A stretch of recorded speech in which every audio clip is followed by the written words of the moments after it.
Riotica.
Bobby, can you hear me? I can, Jennifer. Thank you. And there you go. I see you now. Good.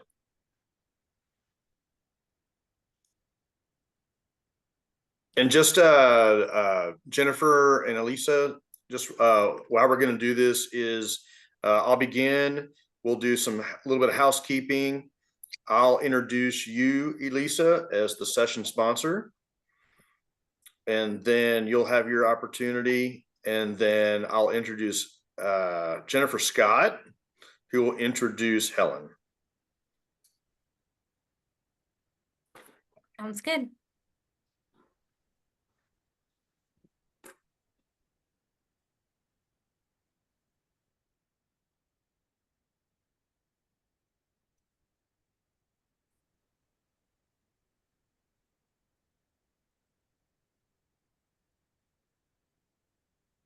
Bobby, I think we can get started. Okay, let's go.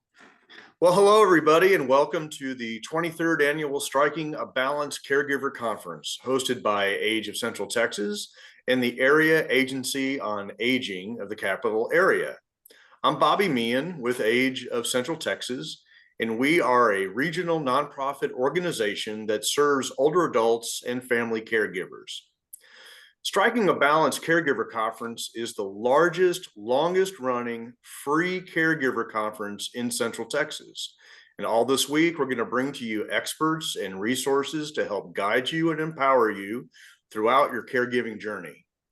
Now, before we start, I just wanted to go over a little housekeeping. We are recording all of these sessions and we'll be posting them to the Age of Central Texas YouTube channel. So if you miss one, or would like to watch it again, or even share these resources with others, then just go to the Age of Central Texas YouTube channel and you can see them there. We will send you the links at the end of the week, which will include the YouTube channel, as well as the resources that you've learned, PowerPoint slides from each presentation, and a digital copy of the event program. Also, we have an ASL interpreter that's joined us for these sessions. So to better view the interpreter, you may pin his or her window by clicking the little blue square containing the 3 dots that's up in the upper right corner of the interpreter's window. Finally, this is your conference. We want you to be comfortable and ask questions during the Q&A session. So if you look down at the bottom of your screen, you'll see the Q&A feature, which is a little dialogue bubble with a question mark that's inside it. So click that and the Q&A will pop up on the side of your screen. And don't hesitate, type your questions as they pop into your head. And when the presentation ends, we'll go through all of your questions one by one. So now at this time, I'd like to introduce Elisa Riotica of Town Square in Northwest Austin, who is sponsoring today's session. Elisa. Hi. Yes. Hi, everyone. First of all, thank you so much for giving us this opportunity to partner with Age and giving us this opportunity to tell you a little bit about myself and what we do here at Town Square. My name is Elisa Riotica. I'm the center director and co-owner with my sisters for Town Square Northwest Austin. We are also an adult day center here in Texas, and we provide engagement, socialization, exercise at our center, for families that home care their loved ones. This is a great place to bring your loved one to be around other people and to do some activities. And we also have care staff on our team that can help with, personal care. We have a nurse on site, and we have many volunteers that come and entertain our folks.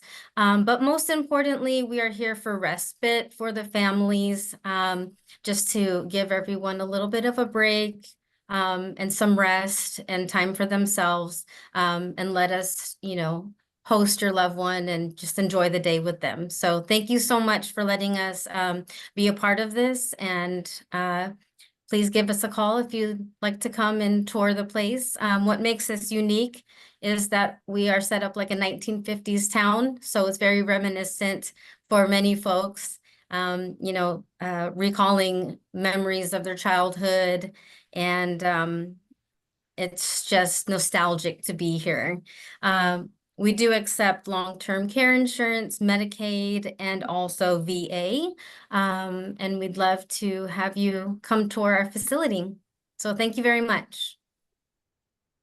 Elisa, thank you for joining us, and thank you for Town Square's sponsorship of today's conference. Thank you. So now it's my pleasure to introduce to you Jennifer Scott, Director of Area Agency on Aging, who's going to tell you a little bit about AAA and also introduce our speaker. Jennifer? Hello, everyone. I'm Jennifer, and I'm happy to be here, and I'm happy to partner with AGE. The Area Agency on Aging and AGE of Central Texas has been a partnership in hosting this conference for 24 years now. So I'm very happy to be here. The Area Agency on Aging provides services to seniors and their caregivers that are 60 and above in Travis County and the 9 surrounding counties. And we have benefit counselors as well as the ombudsman program and care coordinators and information and referrals. So we're here to help with resources and help you kind of navigate down the road of being a caregiver. So please be sure to give us a call if we can help in any way. Now it's my pleasure. I would like to introduce Helen Flores. And before I do that, I want to thank our ASL interpreters, both Jeremy and Sophia, for joining us today. And we're trying to keep track of how many folks and to see the need if folks are utilizing the ASL services today. If you don't mind just putting in the chat ASL, and then we'll know that you're utilizing the sign language today. I would appreciate that. And so Helen Flores, I've known Helen for many, many years, and because I used to live in San Antonio, and Helen's been an advocate for people who have dementia and seniors for longer than 25 years, and especially for people who have dementia. And she's been in the geriatric focused realm for many, many years, supporting older adults and family and their caregivers. Her experience has been in various portions of elder care, such as retirement, community management. She was also at the Alzheimer's Association as the director of programs in San Antonio, aging life care management roles, and management of in-home and private care services. She's a longtime volunteer and a former board president of the Alzheimer's Association from 2011 to 2017, and the former president of the Alamo Area Home Council. She did that from 2019 to 2021. And about 10 months ago, Helen transitioned into a whole nother form of geriatric and caregiver support and moved into elder disability law. And she's now at the law offices of Carol Bertsch, and she's the director of operations. She's done this presentation on numerous occasions, and it's extremely helpful on hoarding behaviors. Her passion is educating people on aging-related topics and serving as a resource. She is married to a very handsome husband who I know very well. They're celebrating 30 years of marriage this year. She also has a very tall son by the name of Danny, who is a senior in college this year and getting ready to graduate with his nursing degree. Danny's kind of like a nephew to me, so very proud of him for getting his nursing degree. She found a new love for gardening thanks to COVID pandemic, and she enjoys social opportunities in the community and absolutely loves to have a good time. So please welcome Helen Flores for her session today. Thank you, Jennifer. I appreciate that.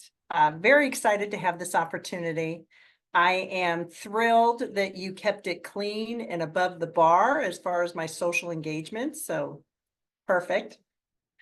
I also need to thank Elisa Age and Capcog for inviting me to participate today. It's a topic that sometimes is hard. My last presentation that I did, there were 3 individuals that came and identified themselves as having hoarding tendencies and wanted to stay afterwards and talk about what the next step is. And I just felt great that we were able to support those individuals. So today, I am happy to discuss and help you understand why hoarding behaviors occur. So my topic is hoarding disorder. Let's not call them hoarders.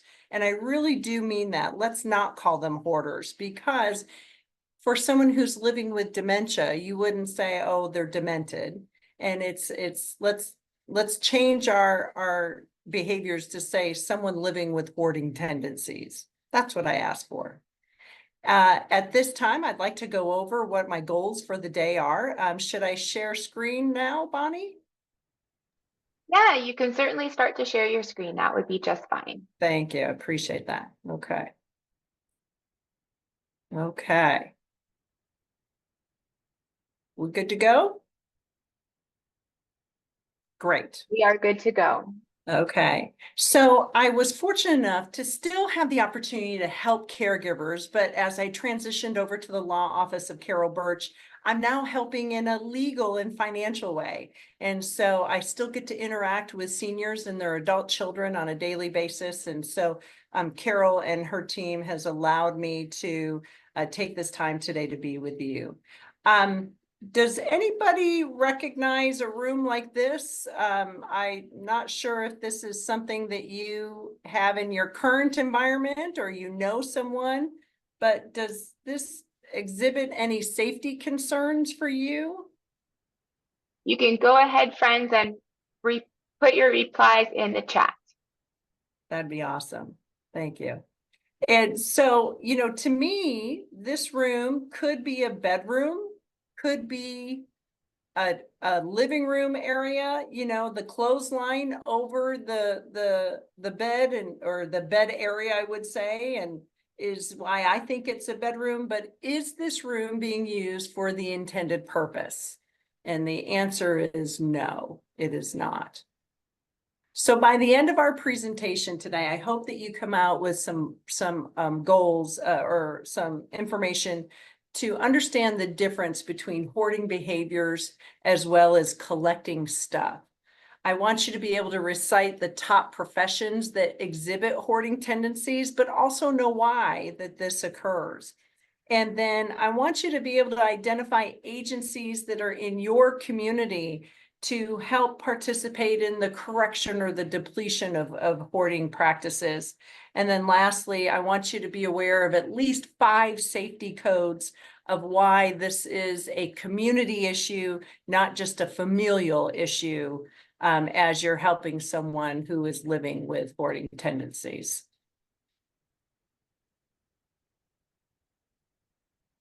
So I wanted to start with the beginning because I need to tell you that this diagnosis of hoarding behaviors is actually a newer diagnosis. In the Diagnostic and Statistical Manual of Mental Health Disorders, 5th edition, this disorder is only about 10 years old. But that doesn't mean just because we have official diagnosis that it's a new disorder. This has been around for many, many decades. And so I think of people who went through the Great Depression and why they held on to bread twist ties, or why they held on to newspaper to wrap gifts in or to wrap up food in, That's because those are the things that they had, and perhaps maybe still living in that type of atmosphere, or were taught behaviors to hold on to stuff.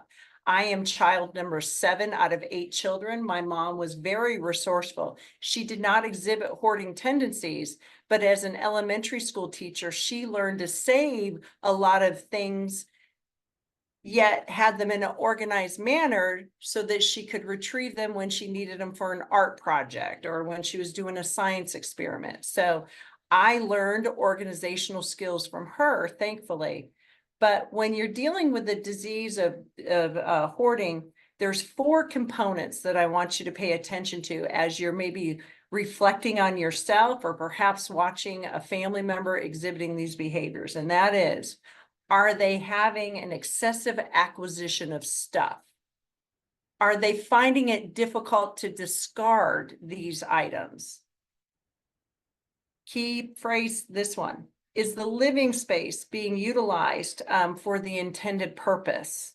And then lastly, is it causing significant distress or impairment in the family, or with the spouse, or with the adult children that you're seeing who are living in this environment? It certainly is a public and a public safety implication, not only for the community, but also for professionals who may be interacting with individuals. So we're going to review what happens to neighborhoods and fair housing issues, as well as, you know, I say equal opportunity, meaning this disease does not discriminate. It can be high socioeconomic status individuals. It can be highly intelligent individuals. It just is one of those diseases that we definitely need to pay attention to and support. I happen to be married to a firefighter, and so I have some of his feedback as he goes into homes here in the San Antonio area that have hoarding tendencies, and the safety implications that come for first responders, police, you know, EMS. Every county has a code compliance, and so they also play a role in assisting with hoarding tendencies and how we can deplete these. So we're going to review some of that. So I updated this presentation at the beginning of the year because some of the population challenges have changed. So we know that there's about 2 to 6% of individuals who live with hoarding tendencies. That's about 6 to 15%, or 6 to 15 million individuals in the United States. But let me just say, as I mentioned, I'm married to a first responder, and he feels that it's a higher percentage than what statistical data is saying. He feels it's closer to 25% of the homes that he goes into have hoarding tendencies. We do know that hoarding behaviors are found in more the older population than the younger population, and of course, often found in individuals who have lower incomes. But again, you can have someone with very high socioeconomic status and still exhibit hoarding tendencies.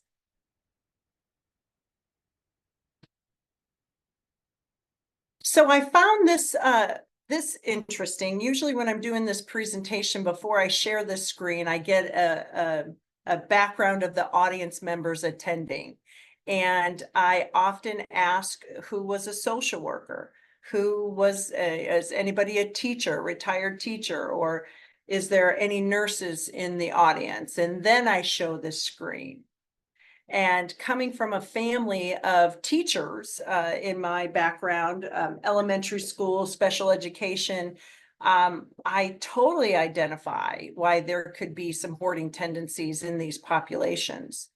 Does anybody else identify or have a guess as to why individuals who are social workers, nurses, and teachers tend to exhibit hoarding behaviors? You can put your guesses in the chat, everyone. I think that would be fun to see. I would love to see that as well. I'm going to pull that open. So the key phrase here is all of these, the key situation here is all of these professionals are in the business of caring. And as caregivers, no matter what sector they're in, they often give care so much throughout the day that they don't have a lot left for themselves when they come home. And that is why we are finding that social workers, teachers, and nurses tend to have hoarding tendencies. Yes, someone wrote protector of all things. Absolutely. They care for others. Yes. And so they do so much caring during the day that by the time they get home, they don't have a lot left to them to maybe organize their dining room table or to get the boxes of donated, supplies in a organized way so they stack up in room to room. So I do understand and get it. So what I want you to start doing is changing the verbiage that you use in a more respectful way, because it's not junk, it's not crap, it's not a mess, it's stuff. If you could start utilizing the terminology of stuff, you're not creating judgment when you label it.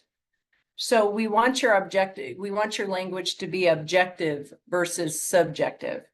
Be careful how you be careful to watch, how you describe items. Just don't use a blanket statement about their stuff. All situations of hoarding are unique. And there tends to be, unfortunately, a negative label about hoarding behaviors in society today. And so if you take anything from this presentation, it's this last comment here. Items keep them safe. When taken out, their safety net is gone. And so what individuals with hoarding tendencies have done is they have replaced materialistic value and no longer are focusing on interpersonal relationships.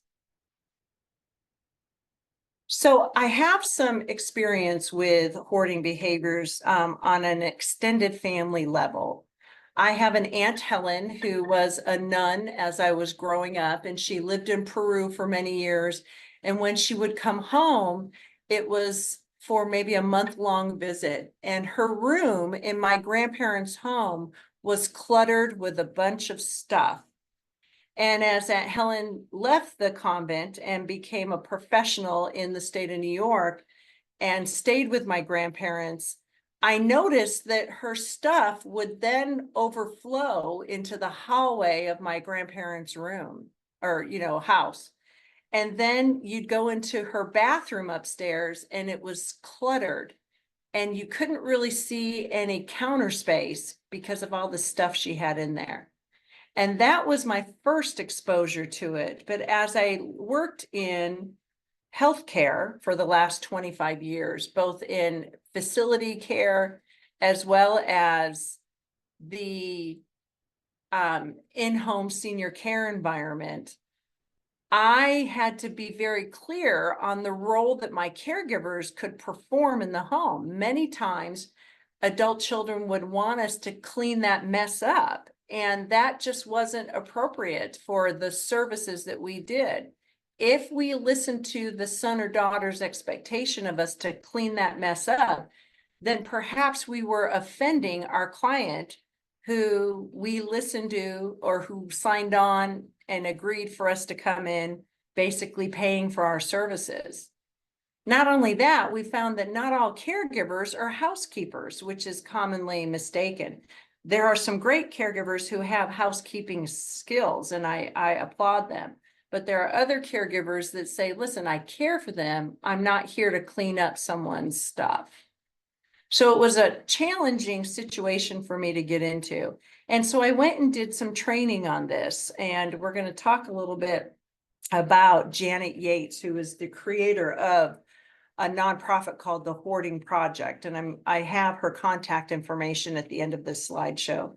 But we do know that hoarding tendencies start when someone's younger. But this individual lives in mom and dad's home. Mom and dad have created expectations. And so they do have to pick up their room, or they do have to put their sneakers away, or they must clean up from the kitchen after they made themselves something. So it starts young, but they have requirements in the home that they're living in.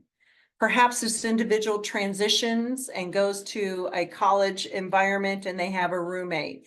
and maybe the roommate is frustrated with how messy the small apartment or you know, dorm room is, and so they'll say, hey, throw that stuff away. But then you graduate from college, perhaps you're making a better income, and here you are, 30 years of age, living alone, making more money, collecting more stuff, and course and progression happens, and you start collecting things, and lo and behold, you have done, you know, 40 years working, 50 years working, and you're ready to retire, and you have all this stuff in your home that perhaps maybe you haven't organized or given away or delegated to someone else. And so this potentially could be a room in your home. Can anybody guess which room this is in a particular residential environment? Well, if you look, the only dead giveaway to me, yes, Jay Callahan said the dining room. Jen said the living room. Well, I see the curtains on the windows, and I see a very interesting light hanging from the ceiling. So I can only assume that it is a dining room, living room. But with all the stuff that is there, you can't really tell what it's used for. Not being used for the intended purpose. So I'd like to help you identify what the difference is between clutter, collection, and a hoarded environment. And so on this first definition, we know that clutter occurs. I don't know about you, but by Friday night, after working all week, my house could look a little cluttered. I've got tennis shoes in the entryway that maybe didn't get put away. Maybe a stack of mail came in and I haven't addressed it, but it's clutter. In my household, housekeeping occurs on Saturday morning. I get it cleaned up. I put things away, me and my family, not just me.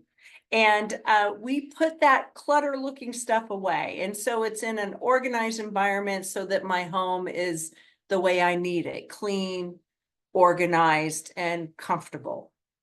So with clutter, there's possessions are disorganized and may accumulate around living areas, but there's no major difficulty with the excessive acquisition of this stuff, and there's no major difficulty discarding items. Like, for example, I've been collecting a lot of HEB plastic bags, and of course my recycling program yelled at me and said, those don't go in recycling, those go in regular trash. So just this weekend, I cleaned out where I keep all of my HEB grocery bags and have discarded them appropriately. They were falling out of the cupboard. I had a lot, but again, no major difficulty throwing them away. It wasn't too excessive, and I took care of the situation. When it comes to a collection, because this is what sometimes people will say when when they truly have hoarding tendencies, they say, well, I just like to collect stuff. My husband loves garage sales. And I'm like, go for it, buddy. Go to your garage sale. He's looking for cars and tools. However, I remind him, where are we going to put it? What is the use of this? And if it brings you pleasure, great. It's part of your collection. So upstairs in my home, we have a former bedroom, which is now a man cave. And my husband collects beer steins from his military days. He's a firefighter, so people give him fireman stuff. And he has created his man cave in an atmosphere that it looks like a collection. He put some ceiling shelves around the top so he could stow his steins on there. He has things hanging up on the wall when he retired from his first government firefighter job. It brings him pleasure to be up there watching TV. It's organized and it looks nice. This is what I would call a collection. So the definition of a collection is new possessions equal a greater collection of things, i.e. a baseball cap collection. Well, you know, they have those hangers where you can put those out so that they are organized. You can pull off a hat and wear it that day and then put it back there. Beer stein collection, whichever. So the display does not impede the acting living areas of the home. So it's a collection that is organized and you get sheer joy of it being out. When it comes to hoarding tendencies and behaviors, this is where possessions become an unorganized pile of clutter. It prevents the room from being used for the intended purpose. And here's the key thing here. Motivation to display these items has been lost. And so clutter, temporary situation until housekeeping is done. Collection is an organized, uniform collection of things stowed. The room's being used for the intended purpose. The collector is enjoying his or her collection and talks about it, shows it, looks at it. And then you have hoarding behaviors where it just possessions become unorganized piles of stuff. So let's talk about some co-occurring psychiatric disorder issues. We do know that hoarding tendencies occurs in 92% of the individuals meeting the criteria, the diagnostic criteria. So we know that there are co-psychiatric morbidity issues that also are found in 92% of people who have hoarding tendencies. So example on the screen, about 54% of individuals also have an anxiety disorder, but not obsessive compulsive related. We know that 51% have major depressive disorder. 24.4% have a general anxiety disorder. 23.5% has social phobias. 18% of people with hoarding tendencies also have obsessive compulsive disorder. 14.3% have specific phobias, 6.9% have post-traumatic stress disorder. And again, I failed to add onto this slide, 6% of people who live with hoarding behaviors also have attention deficit hyperactivity disorder. We know the adult form of hyperactivity in those living with ADHD is shopping. And so perhaps maybe they are not organizing their new acquisition of stuff well.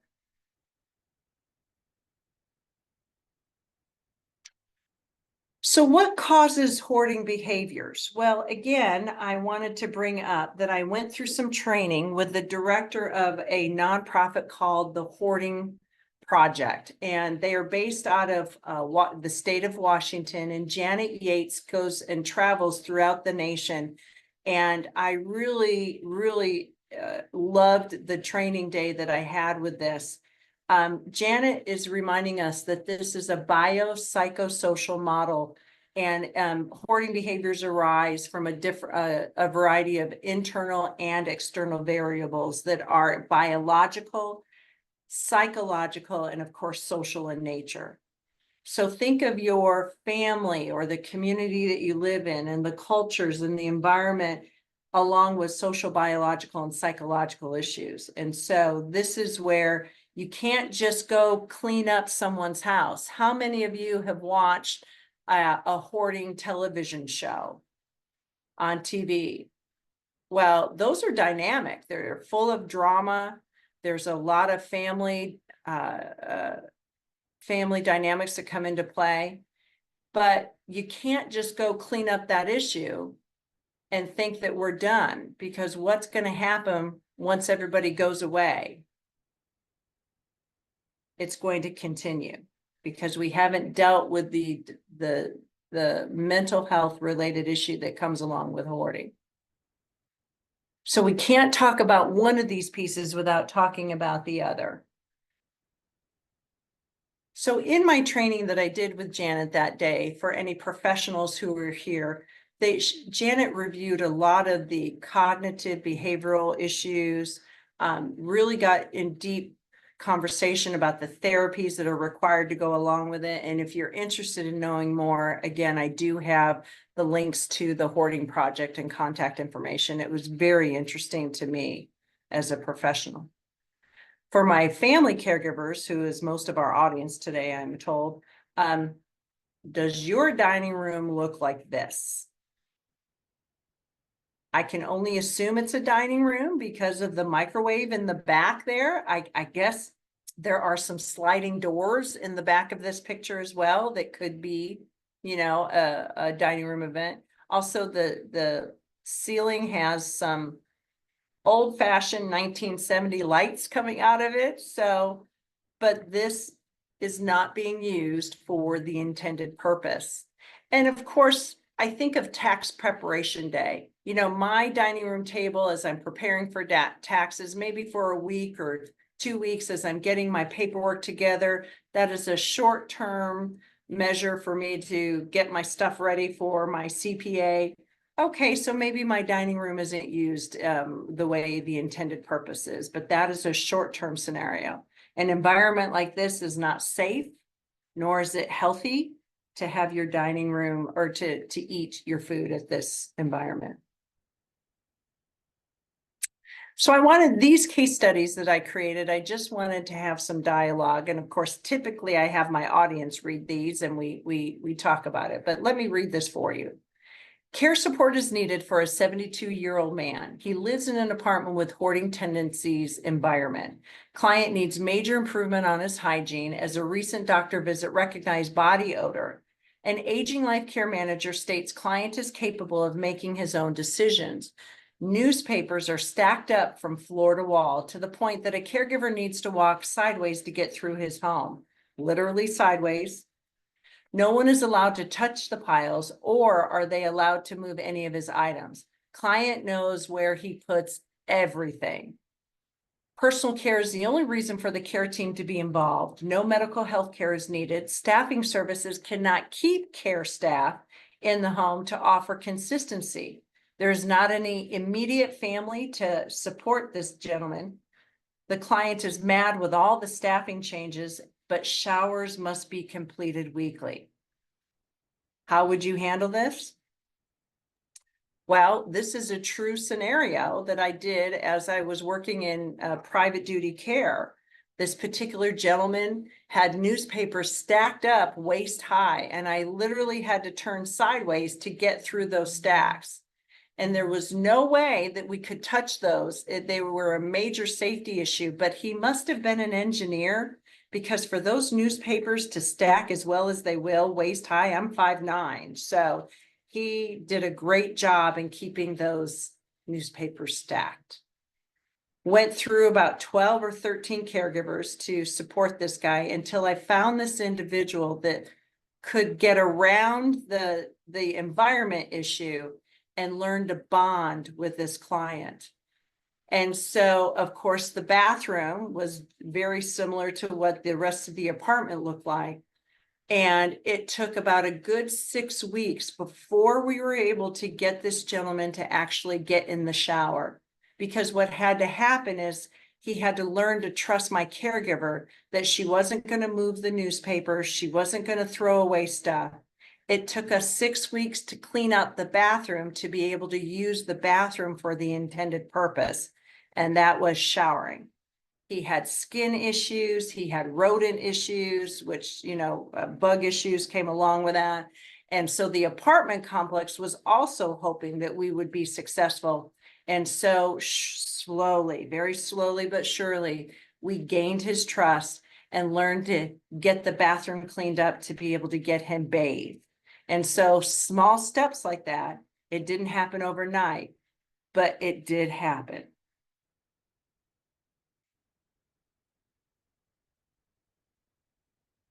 So the bigger impact is what is happening to those around someone who is living with hoarding tendencies. Is the family in town? The support mechanisms in place? How are they interacting interpersonally? Because as I mentioned previously, that people with hoarding tendencies tend to replace materialistic things where the absence of interpersonal relationships are. And so what's going on in the family? Typically, families argue and stay away from these environments because they've tried so many times to have resolution to the environment. What are the neighbors saying? My in-laws live in Fresno, California, in a very nice neighborhood. Their longtime neighbor started to overflow his hoarding behaviors from inside to outside the house. Well, this became problematic because as my in-laws wanted their grandchildren and great-grandchildren to play in their very manicured backyard, my in-laws could not have the kids back there because of what was going on in the neighbor's house. Because of the hoarding behaviors and all of the stuff in the backyard of the neighbors, rats, snakes, all types of bugs would overflow into my in-laws' backyard. So did it cause some neighborly issues? It sure did. Absolutely did. And it wasn't until this neighbor passed away that family long distance were able to come in and start cleaning up the stuff. And of course, eventually, you know, the backyard issues were no longer. The rodents, the snakes, the bugs went away. Fire and EMS. We're going to talk a little bit in the next screen or the next few slides about why firefighters and EMS need this. They need a 3-foot pathway to get inside the home to help these individuals, because that's how wide a gurney is, 3 feet. And so if we don't have that, how are we going to help that individual in a medical emergency, or if there's a fire related issue? There is a wonderful documentary on Netflix for those of you who have Netflix, and it's called My Mother's Garden. And may I suggest that you watch that? It's about a mother-daughter relationship where the mother can only get into the home through the kitchen window. And it was powerful for me to watch, and heartbreaking for the adult daughter. But she did chronicalize what she did to help support her mom. She couldn't change the behaviors, but she found ways to be able to support her and you know, be as best daughter as she can. There's also some governmental related impacts. You know, every county has a code compliance division. And what if this is not a safe environment for the whole county because maybe of chemical related issues, or too many cars or trucks on the grass or in the yard and oil is seeping through, you know, and it becomes a bigger community issue. But it wasn't until I went and did this presentation to a group of social workers that I learned about the homelessness issue and hoarding tendencies. And it was great to learn from these social workers who worked, you know, at Haven for Hope is a program here in San Antonio, that once social workers were able to place individuals with hoarding tendencies, they couldn't keep them in the apartments that they were placed because of these behaviors. I can understand why someone with homelessness would want to keep extra stuff because they didn't have it before.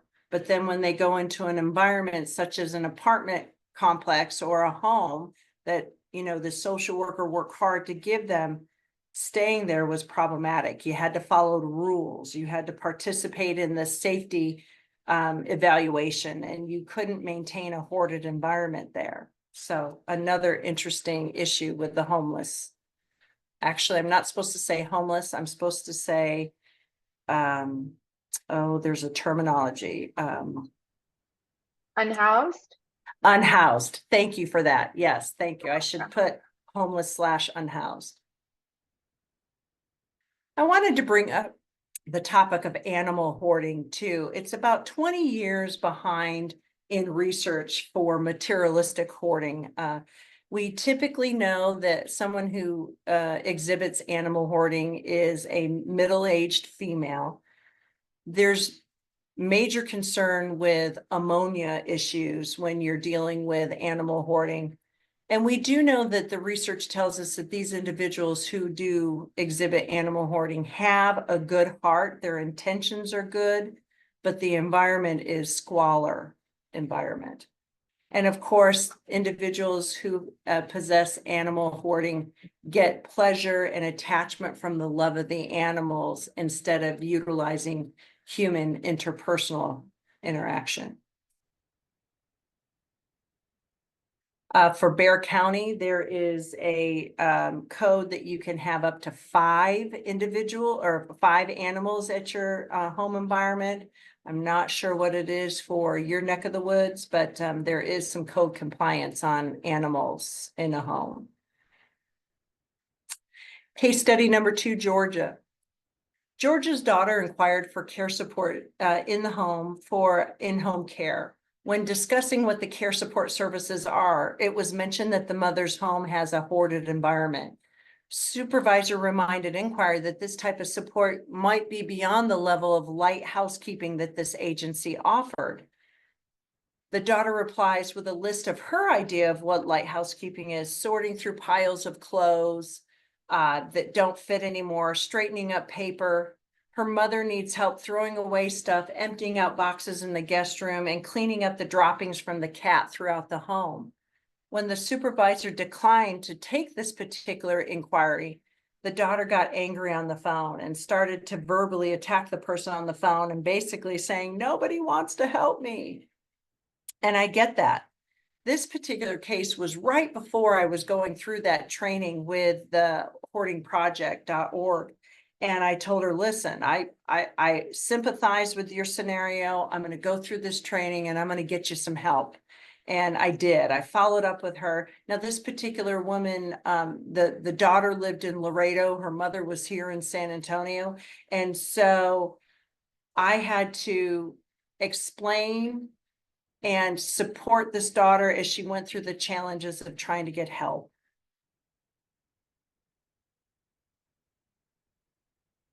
The very first thing that I would like you to entertain and identify is that we need an assessment. As I've commented, this is a mental health illness, and we need to first and foremost get an evaluation of what's going on with this individual who has hoarding tendencies.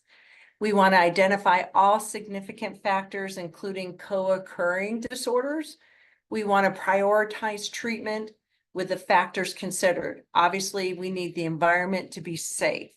We want to do some skill building and then perhaps get into deeper processing.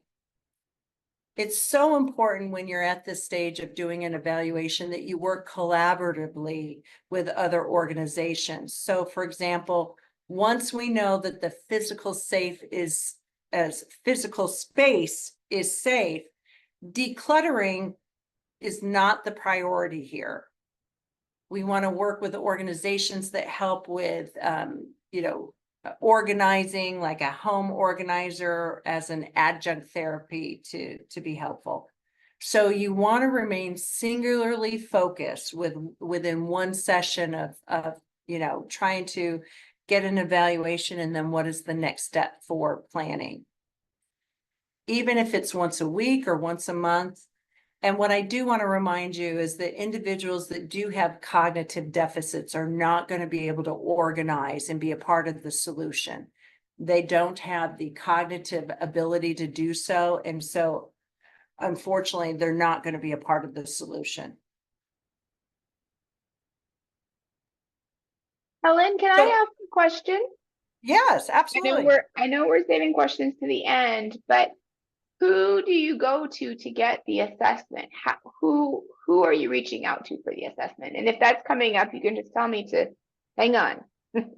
It's coming up, but quickly I will answer that. You want to start with a clinical professional who can diagnose mental health issues. So whether it's a psychologist or a psychiatrist, and a psychiatrist is a medical doctor who deals with medication. But I have several clinical social workers and counselors that are able to do diagnostic testing. Thank you. You're welcome.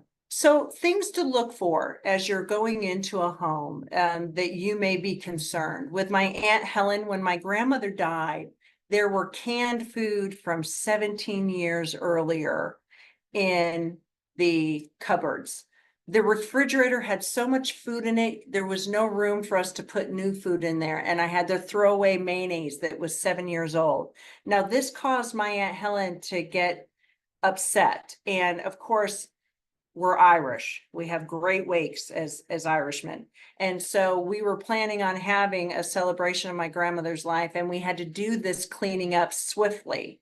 And so we now identified after the event that that wasn't the right thing to do. But I couldn't get any new food in the home. And God forbid if my grandmother and her were eating these expired foods. And I'm not just talking about a week expired, I'm talking years. So look at the spoiled or outdated food in the fridge or pantry. You want to pay attention to biohazards in the home, such as feces and urine and kitty litter concerns. By the way, hantavirus is a health impairment that's caused by urine and feces dropping. We inhale some of that stuff. Tapeworms is another issue that comes with spoiled or outdated food.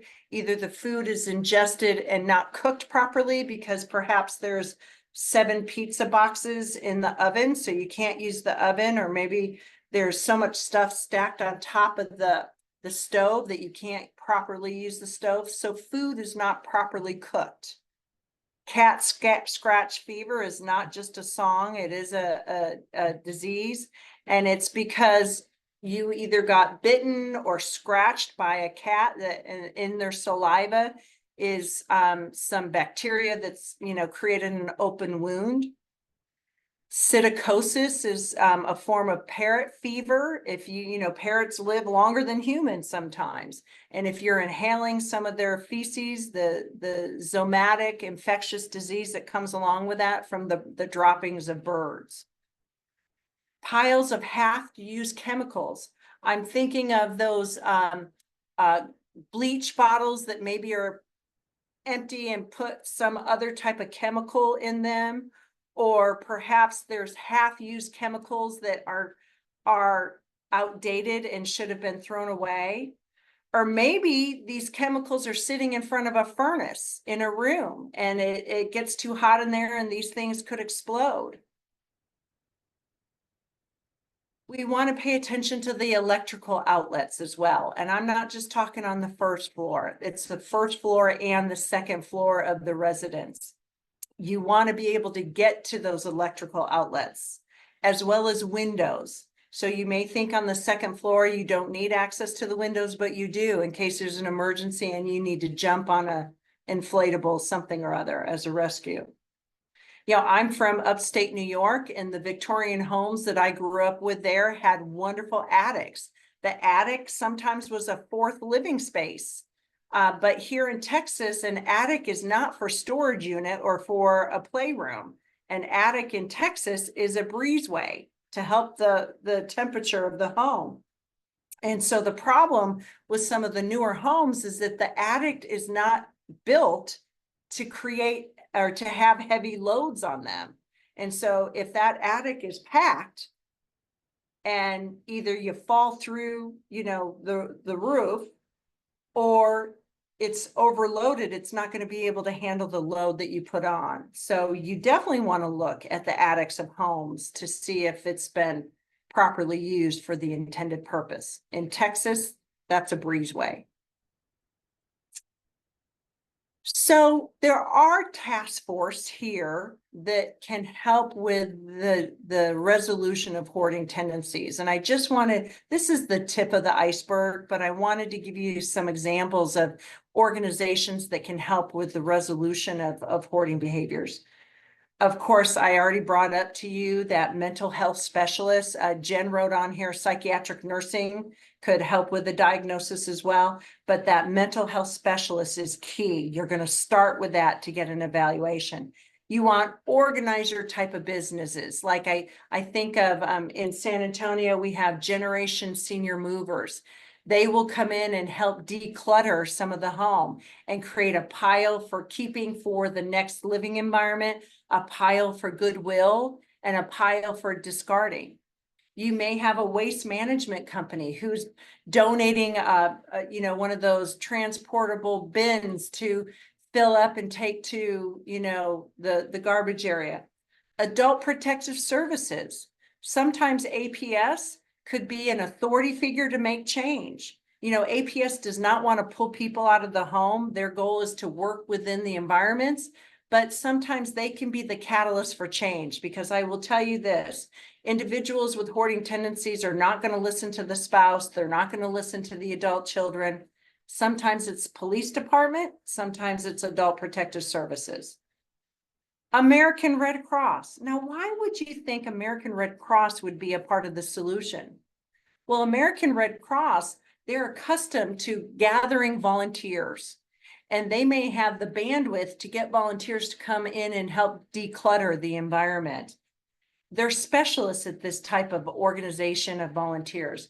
But then you may want to connect with Olive Garden, your local Olive Garden, who may donate food for that day of decluttering so that you can feed the individuals and hydrate the individuals that are helping you with the process. You may need to get code compliance involved for the safety of the home environment, as well as for animal related issues. If there's more than 5 or whatever your ordinance says, animal control needs to be involved. So this is some examples of individuals that I've worked with here in the San Antonio area. So for example, Catholic Charities has a financial assistance program. So it's not that they're going to pay for this, because let me just say, it costs money to do resolution. But what Catholic Charities did is they helped find a volunteer for one of my clients and put her on a budget, and then helped her pay her bills and organized her finances in a way to say, okay, Meredith, you have $28 this week that you can spend on stuff. You can't really go over that budget or we're going to be out of budget. Does that make sense? They were a supporter in helping her pay her bills and know how much money she has to play with to buy stuff. An Aging Life Care Manager is an excellent support service. They can come in and be the eyes and ears in the situation and help facilitate change. That is a fee for service, let me just say. If you go to aginglifecaremanagement.org, you're going to be able to find, type in your zip code and find someone who is the advocate for this person. Here at UT San Antonio, they have a Department of Women and Gender Studies. So say if the mayor from 1973 is now ready to clean out his attic area or his storage area, he or she could donate the paperwork that they did to create walking paths in San Antonio, say, for example. And so students can learn from the organization and the paperwork. And one of my clients donated this to the Department of Women and Gender Studies. I was like, great resource.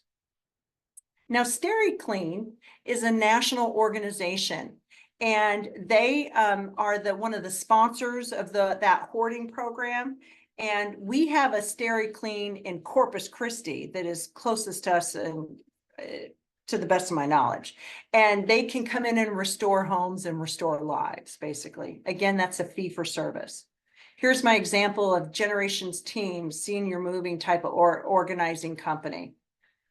There's a woman here called Sisters in the Park. She buys and sells and barters stuff. So we can contact her to come in and look at an environment and say, hey, I see that you have a collection of baseball hats. This, if it was signed by whoever, I'm not a baseball fan, but this could be a value. Or, hey, I see you have some Waterford crystal. Allow me to put this in my resale shop, and we'll come up with a percentage that you get, a percentage I get, and this could help with paying for some of the organization that is needed to reduce hoarding. Contact some of the churches here. We'll have like a flea market. And so if you call your local church and say, hey, I've got a bunch of children's clothes, or my son is now in college, he doesn't want all this baseball stuff, you can donate them to be able to be part of the resolution. So those are some examples of service. And thank you. SteriClean is in Austin, so that's awesome. Good to know.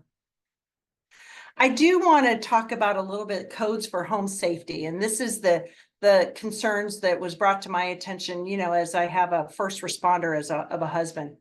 All the doors need to be cleared and opened all the way. With my Aunt Helen, when she lived in a senior housing environment, she can only open up her doorway this much. I'm too big of a girl to get through that doorway because stuff was jammed, packed up. You need a 3-foot pathway for a gurney to get through. You need working smoke alarms so that if there is an emergency. And, you know, back to egressing, a fireman, when there's a fire in the home and they're doing rescue, they visually are not going to be able to see where they're getting into. They use the walls and the doorways to pat as they're going through the house to not only find the person, but also to get back out. So if you can't pat the door or the hallway or the door or the frame of the home to egress, then a firefighter is going to succumb to the fire. Obviously, flammable issues in the home can be a problem. Structural damage that I was referring to as far as the attic due to the increased load on the home. And the risk of things falling. I mean, look at the gentleman who has the newspapers in waist high. If he wasn't an architect or an engineer, boy, that could have been a major safety issue for my caregiver as well as for himself. My last case study, an office coworker holds on to everything. Her desk is often messy. Susan's under the portion of the desk and credenza is packed with boxes of papers, bags of food, bags of recycled bags to throw away, or coupons that should be cut or need to be used. There was not a large bug issue yet, but management was watching her desk. Susan gets mad when you throw away perfectly good food, in her opinion, that was bought a week ago from an office luncheon. This coworker is an older employee who came from a large family and states that she learned to recycle everything. The rubber bands in the workroom were so old that they didn't work. They broke when you expanded them. Office supplies were purchased in bulk. The storage was a concern. The office had tons of green plants all around. Why? Because when a branch would break off, she would replant it. How did we handle this? Well, we learned to live with her idiosyncrasies, as you do with all of your coworkers. But at the same time, the management had to establish boundaries. And it was through this boundary that the owner of the building said, no, Susan, you've got to cut back on A, B, and C. So there was an authority figure to be able to keep these behaviors at bay. I did want to give you this chart. I found this chart very helpful. This is from hoarders911.com. And they are a cleaning service in the state of New York. But I really liked how they were able to help us identify the different levels of concern when you go into someone's home that has hoarding tendencies. And so please utilize this to maybe evaluate yourself. And then at the end of this presentation, you're going to get an attachment that has the clutter scale, hoarding scale. And this is something you can print off and review. And what's important about this clutter hoarding scale is that you've got to pay attention to the hazard level as you are cleaning out environments. And so I do have this. Let me put this up real quick.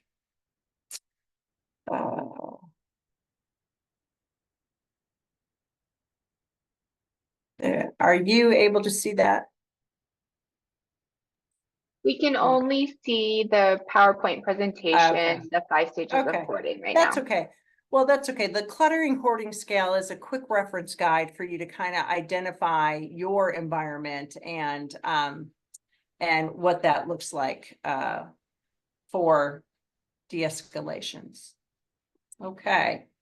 So I wanted to, we'll take, let's see, it is 12:04, so I'm a few minutes over, but I did want you to have the contact information for Janet Yates, the founder of the Hoarding Project. And of course, there's my contact information if you have any other questions or concerns. You know, as Janet says, we want to stop the silence of this disorder and start the conversation. How can we help these individuals is what our goal is. So a couple of questions are in the Q&A. Would you like to take care of those right now, Helen? Sure.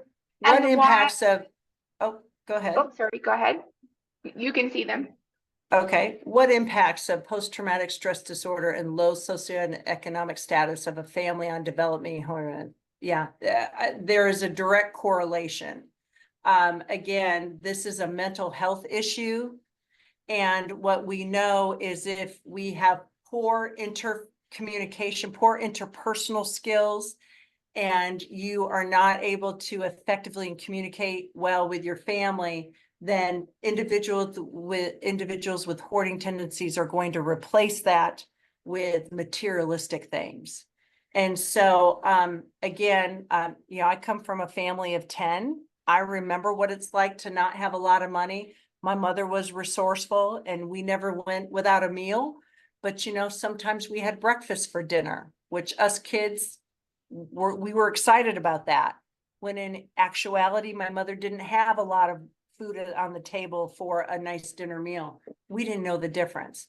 So the point I'm trying to make is that, you can be low socioeconomic status and not have hoarding behaviors, but the impact that it does do on the family can be challenging if there's poor communication skills, if there's other family dynamics, and most of all, if there's mental health issues. So with post-traumatic stress disorder, I can only imagine the amount of anxiety and other health related issues that come with PTSD. And so again, starting with an evaluation and working through those other mental health issues are going to help with hoarding disorder.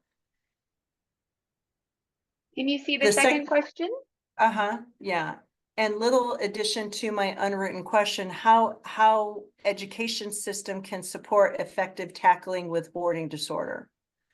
Well, I think, oh boy, I could answer this in many ways. I think having, being taught and practicing good communication is one thing. I also think that showing and modeling behaviors of organization is another.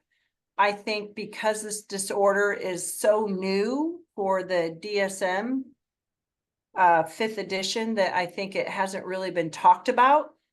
But I do think that there is a role for educational sources to let you know that, hey, there is a mental health association to hoarding disorder, and let's talk about it now. Stop the silence, start the conversation. I was just gonna say, I did this presentation for a school district for a teacher training program. And they were so interested in this topic because they see that as kids come to school, there are some challenges in the home environment. And so they really appreciated having the opportunity to have a better understanding of this disorder. So when they go and do home visits and talk to the family, they can be part of the solution. I appreciate that. Friends, if you have any other questions, go ahead and type them in the Q&A. I have a question, Helen. Yes. If I might ask.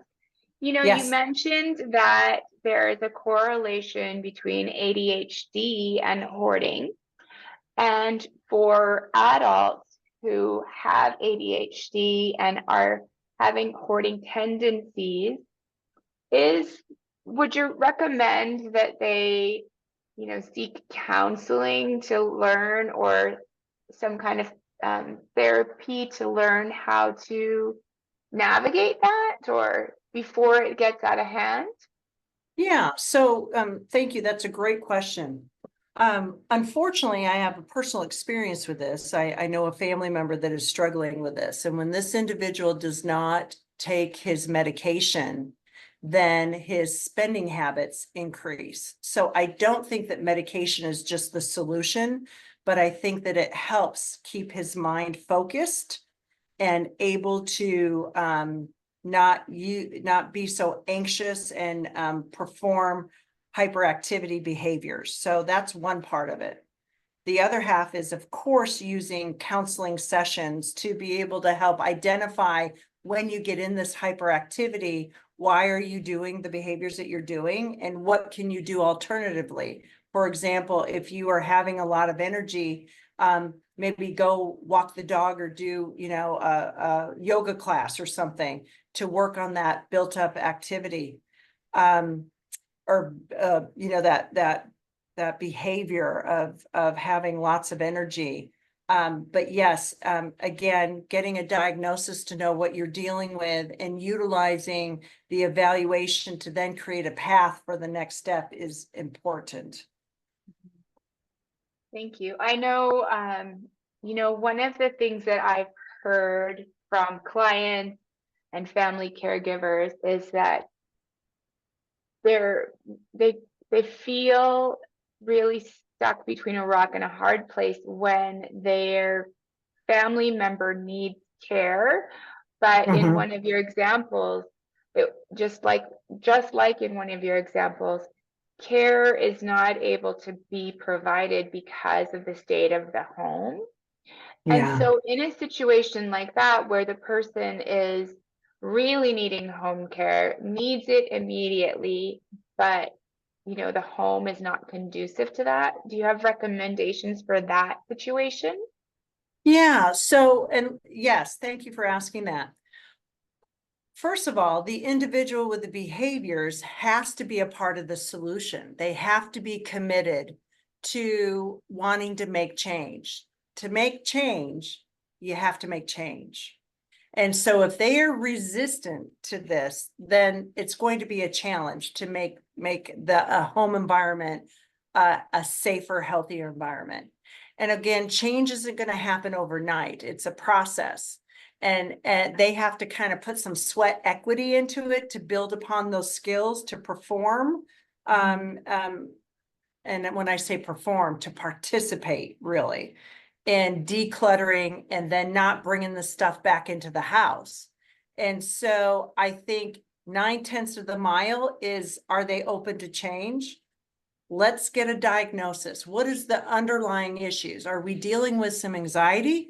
Are we dealing with depression? Do we have some post-traumatic stress disorders going on? I mean, what are we dealing with so that the counseling support to make change, cognitive therapy changing, which then induces behavioral change, will be a part of the solution. So are they part of is the person with the hoarding tendencies part of the solution? If it's not safe, who's an authority figure? If you are the adult child or son and you're not making any headway, who is the authority figure to that person with the behavior? Because sometimes they could be a part of the change. And even if that means Austin PD or Adult Protective Services, you know, utilize them as a resource to make change. And if it's just not going to happen, I've had families take that person out of that environment and then move them into independent or assisted living. Well, guess what? I think someone was asking about assisted living on or commented on our chat. You know, assisted living environments have safety codes too that they have to live by. And if you brought in a bunch of stuff that have bugs in it, guess what's going to happen in an assisted living outbreak scenario? Yeah. And it has happened. Mm-hmm. So yeah, it's a challenging situation. There can be resolution. The person with a diagnosis has to be a part of it. Thank you so much. We don't have any other questions in the Q&A, so I'm going to hand this off to Bobby. This has been very informative, Helen. Thank you, thank you, thank you. Ah, you're welcome. Thank you for having me. Thank you, Helen. Yeah, it's You're welcome. Helen, fantastic presentation. Yeah. Thank you. So just to conclude it for today, I just want to thank Elisa Riotica again from Town Square for sponsoring today's session. And Helen, again, thank you for your absolutely fantastic presentation. Oh, and I also want to thank my colleague and partner on this session, Jennifer Scott from the Area Agency on Aging. And most of all, thanks to all of you who joined us today for our second of 4 virtual sessions for this 23rd annual Striking a Balance Caregiver Conference. Now, there's still time to register for Saturday's live event, and that will be a very good opportunity for that in-person one-on-one with resource providers, as well as meeting other caregivers and enjoying a good lunch and learning more about how to become a resilient caregiver. And it's also free.